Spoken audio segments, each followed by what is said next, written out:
I'm going to now move on and actually talk a little bit more about the nuts and bolts of how we do it here in Dorset. In terms of Dorset Business Angels. I'm just going to go through a little bit about who we are as an organisation, what sort of angels we've got in the network at the moment, and some of our processes, so that you get a better idea of what it is that we do here in Dorset Business Angels. So first of all, we feel that we are here to provide quality private equity investments for high net worth and sophisticated investors. So a high net worth individual is one that's got over £250,000 of liquid assets or above. A sophisticated investor is either somebody who's been working in a business doing major investments or has experience of major investors historically, but it's self-certified. You decide whether you qualify under them, but we do need that if you're going to become an investor through Dorset Business Angels. We then help Southern English companies. So we get a lot of companies really from all over the country coming towards us to ask for money. We generally support Southern English. So I would call, the line between Cambridge, Oxford, Bristol and below. Basically, we look really for businesses there. And primarily because we as angels need to go and visit these companies, and you don't want to be travelling backwards and forwards to Scotland. We support those with early stage capital. We definitely look at bringing entrepreneurs and investors together to accelerate the growth of early stage business. That's really our mantra and our objective really in Dorset Business Angels. And we are in ourselves a private limited company by guarantee without share capital funded from investment commissions. So we get a small commission back from each investment that the angels make. So angels, they're all high net worth and sophisticated investors, as I said. You can't really be otherwise. They're individuals willing to risk their own capital and cash, and a lot of them are successful exited entrepreneurs. Myself, I sold my business in 2011, made a substantial amount of money, and have been investing it since and enjoying myself. A lot of retired senior executives, a lot of family or inherited money. So any of these models, anyone who's got spare capital, clearly you need to have a balanced portfolio. You don't want to put all your money into angels. It is risky. But as part of an overall balanced portfolio of investments of your funds, angel investing is a very interesting one, and it also can create a lot of fun. So there's also those sort of people who have been involved in their own business with perhaps a family business they've been running or semi-retiring from, semi-involved with, that have their own money. But it's also about risking your own time as well as your cash. Not a huge amount of time, it's really up to you. But it's those sort of people who want to give back and also have fun. I think you'll get from Jenny the sense that this is fun. And for me personally, and for I know others in Dorset Business Angels, it's great fun. And that's one of the reasons we do it. We want to give back to the entrepreneurs that we were when we were younger. We want to give our experience back. We want to get involved in mentoring. But you don't have to. It's a degree of how much you want to get involved. So at Dorset Business Angels, we generally have 4 events per year at the Royal Bath Hotel, mainly January, May, September, November, approximately. We have pitches then plus an investor's dinner. It costs about £45 per event for the dinner, but the pitches come as well. And we have 4 pitchers, 4 companies coming to pitch to us each event. So they get 15 minutes to present. They then get 10 minutes Q&A. Not all from me. Those who know me know that I'm one of the more active questioners, but I'm not the only one by any means. And then we have a 5-minute private angel debate. And that goes through, we don't believe them, through to, wow, that is amazing, how are we going to take that forward, through to, I know that market and frankly, I think they're too risky, or I just don't trust that team. So it's really open discussion within the angel group, normally about 25 to 30 people there in the room, all of whom are investors, looking at, does this make sense? We then have a networking session. It's an opportunity to learn and definitely an opportunity to take things forward and invest and have fun. How do we select our pitches? We get a lot of companies coming to us to ask for money. And we put a spreadsheet together, as you'll see on the right there, and we basically look at how much money is companies trying to raise, where in their stage are they, and the key determinant in angel investing is often pre-money or pre-revenue or post-revenue. In other words, are they investing in creating a product for the future, or have they already sold their product?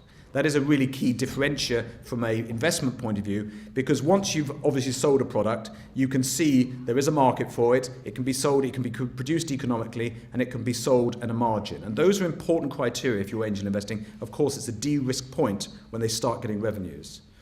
Clearly, what market are they addressing? We as angels, I know a lot about telecoms and IT, for example. I know very little about films or healthcare. So I tend not to invest in those areas. I invest in the areas that I know. So, and we know the angels who are working with Dorset Business Angels, so therefore we tend to select companies that are likely to be attractive to our angels within the angel network that we run.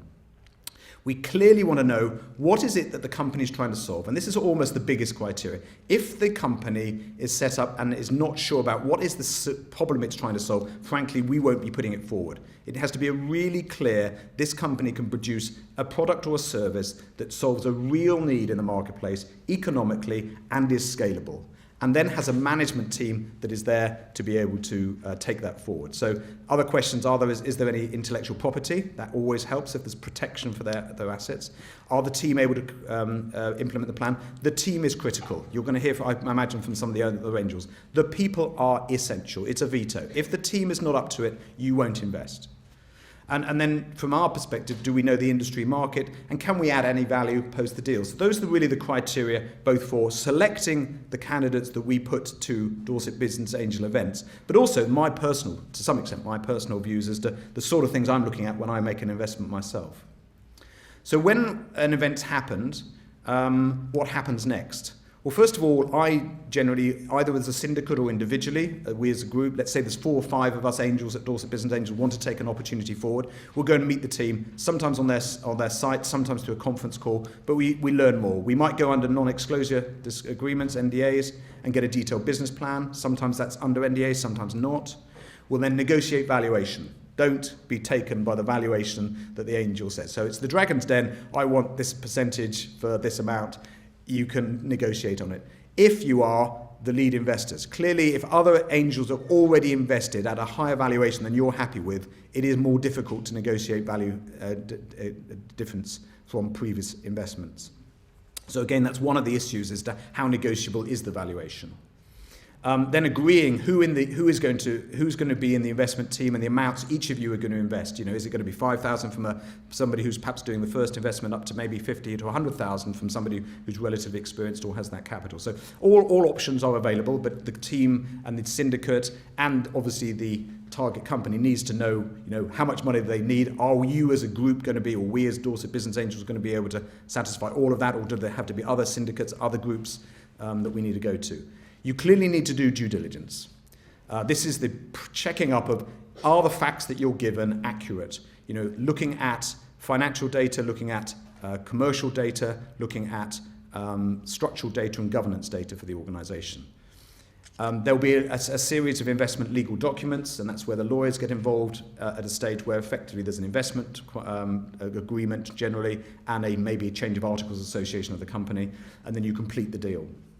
And then, after that, you then act as much or as little as you want as an investor. So you may go to investor meetings if you're not a formal non-executive director. Clearly there are differences in roles for a director that's a legal director in terms of fiduciary duties as a legal director of the company versus an investor who has no fiduciary duties but clearly wants to know what's going on. So we generally have investor meetings. You may or may not want to get involved in mentoring the management team. Again, that's something you need to think about very much before you invest. You clearly got to get your EIS or SEIS certificates and get your cash back, and that's a process. It's making sure that the management get you the certificates, you get them into your accountant, you get the money back in your tax returns. And you need to review reports and set up with the company, when do you need reports, how often do you need reports, and what information do you need. Some of it will be formalised and driven by other parties, some of it you can design yourself. And you may also get involved in raising further funds, either from yourselves or from other parties, and looking at exits. So you can give really as much time or as little time as you like. And I personally get involved in some of my angel investments more actively than others, really depending on who else is in the investment team, how competent are the management that's there, how experienced are they, and where can I really add value? Because we're all busy people, and you've got to really cherry pick where you put your time and effort. So you can give as much or as little time as you like. You can make an investment and walk away and never see it again until you get a check, hopefully through a successful exit in 10 years' time. If you want, that's a pretty high-risk way to go. And most people do want to obviously be in touch and be involved in some degree with the company once it's going forward. But you can build, a private investment portfolio to add to your own other, less risky investments. Your cash balance, your property balance, your public equity investments, in your other parts of your portfolio. So this should be a small part of anyone's investment portfolio. But mainly, I do it to have fun and hopefully make some money. But I don't go in with it with the view that I am going to make money. Basically, when I invest my money, I kiss goodbye and say I'm never going to see it again. And I hope one day it comes back and pays me 10 times over. But I don't take that for granted, and I certainly don't expect it. But we're all there to have fun. So that's really a few slides from me on Dorset Business Angels and what we do here.